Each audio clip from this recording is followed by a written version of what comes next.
Hello friends, வணக்கம். Welcome to Rithu Tamil channel. இன்றைக்கி வந்து ஒரு கப்பு இட்லி மாவும் ரெண்டு வாழைப்பழமும் வச்சு சூப்பரான ஒரு ஸ்நாக் ரெசிபி பார்க்க போகிறோம்.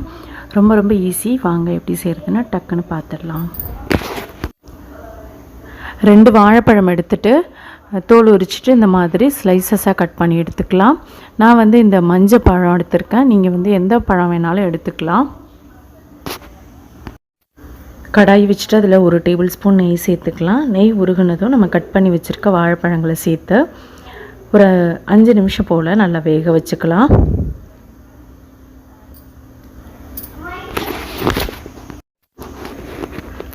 வாழைப்பழம் நல்லா வதங்கி வெந்ததும் இப்போ வந்து நான் ஒரு 3 டீஸ்பூன் அளவு நாட்டு சர்க்கரை சேர்த்துக்கிறேன்.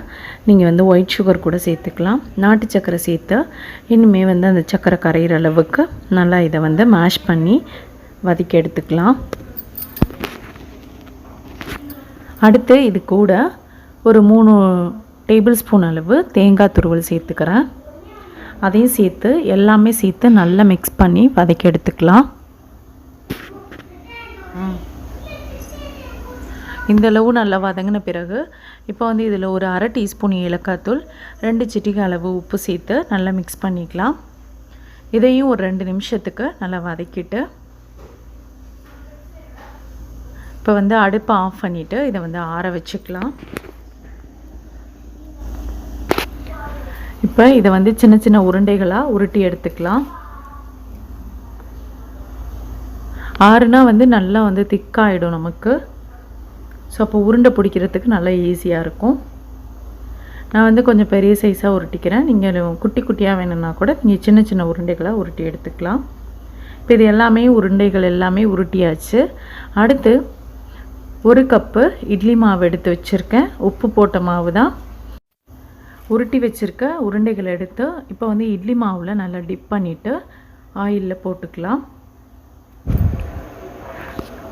இட்லி மாவு கொஞ்சம் தண்ணியாக இருக்கிற மாதிரி இருந்தால் எண்ணெய் குடிக்கிற மாதிரி இருக்கும்.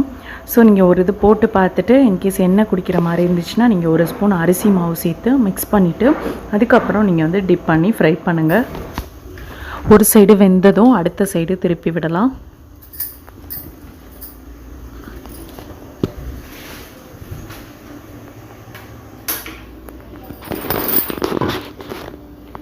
இப்போ 2 சைடுமே நல்லா வெந்துடுச்சு. நம்ம வந்து எடுத்துடலாம். மீதி இருக்க எல்லாத்தையும் இதே மாதிரி ஃப்ரை பண்ணி எடுத்துக்கலாம். ஸோ ரொம்ப ஈஸியான ரெசிபி. ஜஸ்ட் ஒரு 10 நிமிஷத்துக்குள்ளே செஞ்சு முடிச்சிடலாம். இந்த வீடியோ உங்களுக்கு பிடிச்சிருந்தால் லைக் பண்ணி ஷேர் பண்ணுங்கள். நீங்களும் செஞ்சு பார்த்துட்டு உங்கள் கருத்துக்களையும் கமெண்டில் பதிவிடுங்க. தேங்க்யூ.